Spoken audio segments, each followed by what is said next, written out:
देखिए हमने पिछले टर्म पे आपको एक्सेल के बारे में बताया था कि एक्सेल में क्या क्या होता है, स्प्रेडशीट क्या होती है, सेल क्या होती है, ठीक है, रोज क्या होते हैं, कॉलम्स क्या होते हैं, डिफरेंट टाइप की चीज़ें बताई थी। अब हमने बताया था कि एक्सेल में हम डेटा इंटर कर सकते हैं। तो टाइप ऑफ डेटा है वो किस तरह का हो सकता है। डेटा टेक्स्ट फॉर्म में हो सकता है, डेटा आपका नंबर्स फॉर्म में होता है, डेटा आपका फार्मूला फॉर्म में होता है। There are 3 types of data entered in Excel worksheet. First is text. Text data is the combination of letters and numbers. Text data cannot be used for the mathematical calculation by default. The text data is left aligned in the cell. देखिए हमने कहा text data है, कोई नाम store ऐसे कर सकते हैं, उस पर कोई मैथमेटिकल ऑपरेशन परफॉर्म नहीं कर सकते हैं, और जो भी टेक्स्ट डेटा होता है वो सेल में लेफ्ट अलाइंड होता है।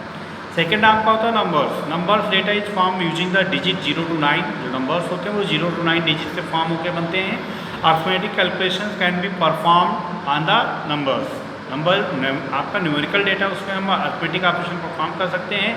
Bye default numbers are right alignment. जो नंबर्स हम लिखते हैं वो सेल में राइट अलाइंड होते हैं, जैसे टेक्स्ट आपका लेफ्ट अलाइंड है और नंबर्स आपका राइट अलाइंड है।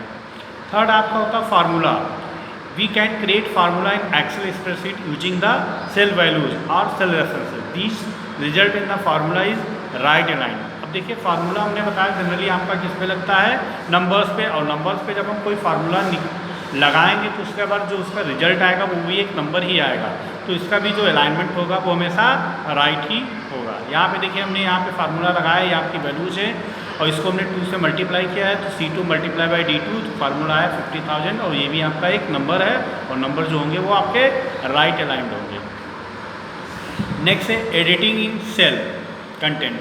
अब आपने कोई सेल पहले से कुछ लिखा था, उसको बाद में आपको उसको चेंज करना है। एडिटिंग मीन्स जो होता ओवरराइटिंग और modifying the cell content. Let us learn to edit the content of a worksheet. To overwrite the content of a cell. Overwrite का मतलब प्रीवियस में जो लिखा हुआ है उसी के ऊपर कुछ नया लिख देना। तो right click on the cell, जिस भी सेल पे आपको ओवरराइट करना सेल पे आप क्लिक करिए और टाइप कर दिए नया डेटा और इंटर कर दिए, तो ओवरराइट कर देगा, पुराना वाला डेटा इरेज करके नया डेटा राइट कर देगा। अगर पहले से कुछ डेटा में लिखा हुआ है और उसी में आपको आगे या पीछे या बीच में कहीं कुछ भी आपको एडिटिंग करनी है, मतलब वो डेटा भी रहे और उसके आगे पीछे कुछ नया कंटेंट जोड़ने हैं, this is called modifying the content of a cell. तो अगर किसी सेल के कंटेंट को मॉडिफाई करना है तो click the cell and press F2 key. देखिए उस सेल को सेलेक्ट करेंगे, F2 को बटन प्रेस करेंगे तो F2 बटन में आते ही आपका कर्सर वहाँ पे ब्लिंक करने लगेगा, और कर्सर ब्लिंक करेगा तो लेफ्ट साइड या राइट साइड जहाँ पे ब्लिंक करा आप मूव करा करके और अपनी जो भी डेटा आपको लिखना है उस तरह से आप उसको लिख सकते हैं। ठीक है, नेक्स्ट है आपका मूविंग अराउंड द वर्कशीट। अब वर्कशीट में आपको इधर से उधर अगर मूव करना है तो देखिए आपका लेफ्ट एरो की लेफ्ट मूव करने के लिए होता है, राइट एरो की राइट मूव करने के लिए होता है, अप एरो की अप कॉलम मूव करता है, डाउन एरो की down. Move one column up, one column down, one column left और वन कॉलम राइट, इस तरह से मूव कर सकते हो।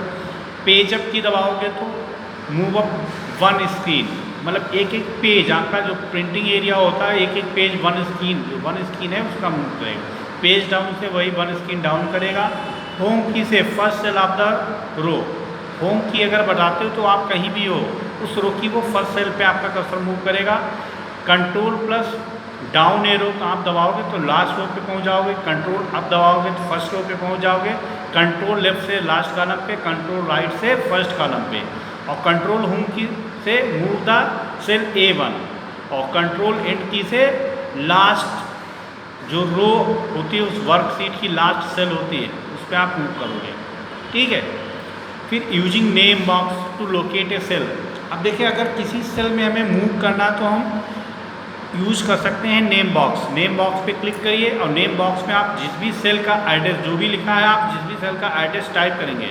सपोज के नेम बॉक्स में यहाँ टोस्टर लिखा है और टोस्टर के बाद हमने E5 लिखा, और E5 पे जैसे आप क्लिक करेंगे तो E5 आपका E रो है और 5 आपका कॉलम है, कंट्रोल आपका डायरेक्टली वहाँ पे मूव कर जाएगा। मतलब name box is also use to navigate, या अब सेलेक्टिंग सेल, किसी भी सेल को सेलेक्ट करना हो तो जिस सेल को सेलेक्ट करना है उस पर आप सिंगल क्लिक करेंगे तो कर्सर पड़ता है, डबल क्लिक से वो सेल आपकी ठीक है, select the range of a cell, तो आप माउस को ड्रैग करके सेलेक्ट कर सकते हो, डबल क्लिक से, सिंगल क्लिक से, इस तरह से रो कॉलम आप सिलेक्शन कर सकते हो। ये आप प्रैक्टिकली हम आपको बता देंगे। आप फॉर्मेटिंग सेल को फॉर्मेट कर सकते हैं। जैसे सेल में डेटा लिखा है तो उसका फॉन्ट साइज बनाना है, फॉन्ट चेंज करना, बोल्ड, इटैलिक, अंडरलाइन, ये डिफरेंट फॉर्मेटिंग्स होती हैं, आप अपनी सेल पे अप्लाई कर सकते हैं। वर्ड में डॉक्यूमेंट बनाते तो उस पर फॉर्मेटिंग कर सकते थे, उसी तरह यहाँ भी अपने टेक्स्ट में जो भी हमने सेल में लिखा है उसको फॉर्मेटिंग कर सकते हैं। बॉर्डर्स भी लगा सकते हैं सेल पे, और बॉर्डर्स पर्टिकुलर एरिया का लगा सकते हैं या हर एक सेल का लगा सकते हैं, ठीक है।